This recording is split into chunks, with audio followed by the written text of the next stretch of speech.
Banking fraud আর financial ফ্রডের কারণে প্রতিদিন বহু মানুষ প্রতারিত হচ্ছেন এবং ভারতবর্ষে নিজেদের উপার্জিত টাকা প্রতারকদের কাছে হারিয়ে ফেলছেন। আরবিআই বা রিজার্ভ ব্যাংক অফ ইন্ডিয়ার রাজু অ্যান্ড দ্য 40 থিভস এই কমিক বুক অবলম্বনে আমাদের এই নতুন সিরিজ, যেখানে আমরা আপনাদেরকে আরবিআই দ্বারা প্রচারিত সমস্ত রকম বর্তমান ব্যাংকিং ফ্রড এবং ফাইন্যান্সিয়াল ফ্রড সম্পর্কে অবগত করব এবং সতর্ক করব। আজকের বিষয় ভিজিং কলস।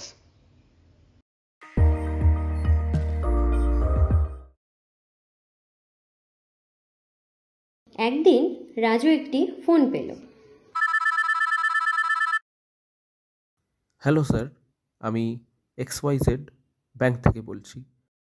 হ্যালো, কি ব্যাপার? এটি আপনার বিমা পলিসি সম্পর্কিত। আপনার পলিসিটি চালু হয়েছে এবং আপনাকে 18,000 টাকা প্রিমিয়াম ভরতে হবে। না, আমার XYZ ব্যাংকের সাথে কোনো ইন্স্যুরেন্স করানোই নেই। স্যার, এটি একটি প্রমোশনাল অফার হিসেবে চালু হয়েছে, কিন্তু আপনি যদি এটিকে প্রয়োজনীয় না মনে করেন, আমি এটি ডিঅ্যাক্টিভেট করে দেবো। আমি বুঝতে পারছি না, আমার সম্মতি ছাড়া কিভাবে আপনি এটি চালু করলেন, আর কেন আমি আপনাকে বিশ্বাস করব? স্যার, আমি সরাসরি XYZ ব্যাংকের কাস্টমার কেয়ার থেকে বলছি। আমার কাছে আপনার সমস্ত তথ্য রয়েছে, যেমন নাম, ঠিকানা, কার্ডের বিবরণ, আপনার জন্ম তারিখ, কোম্পানির নাম এবং পদবি। ঠিক আছে, তাহলে বলুন কিভাবে আমি এই পলিসি ডিঅ্যাক্টিভেট করব? এ বিষয়ে করণীয় কার্যগুলি হল: প্রথমত, যে কোনো বিষয়ে বিশ্বাস করার আগে আপনার সম্পর্ক ব্যবস্থাপক বা ব্যাংক শাখার সাথে অবশ্যই যাচাই করুন।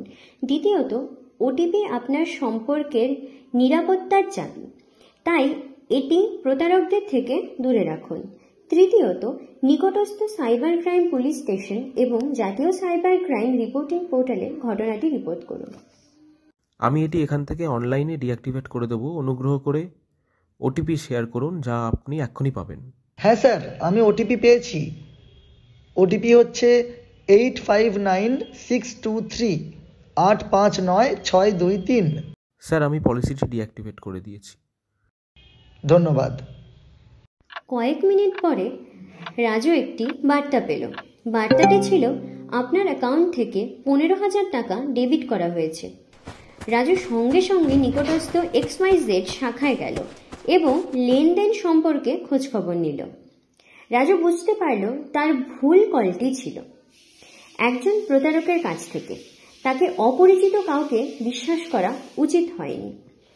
এ বিষয়ে যেসব কর্মকাণ্ডগুলি করণীয় নয় সেগুলি হলো: প্রথমত, অজানা কলারদের বিশ্বাস করবেন না, যারা নিজেদের ব্যাংকের প্রতিনিধি হিসেবে পরিচয় নিয়ে গোপন তথ্য চায়। দ্বিতীয়ত, ব্যাংক কখনোই ফোনে এমন তথ্য চায় না। তৃতীয়ত, ডিজিটাল জগতে অপরিচিতদের সহজে বিশ্বাস করবেন না এবং অজানা নম্বর থেকে কল পাওয়ার সময় সতর্ক থাকুন।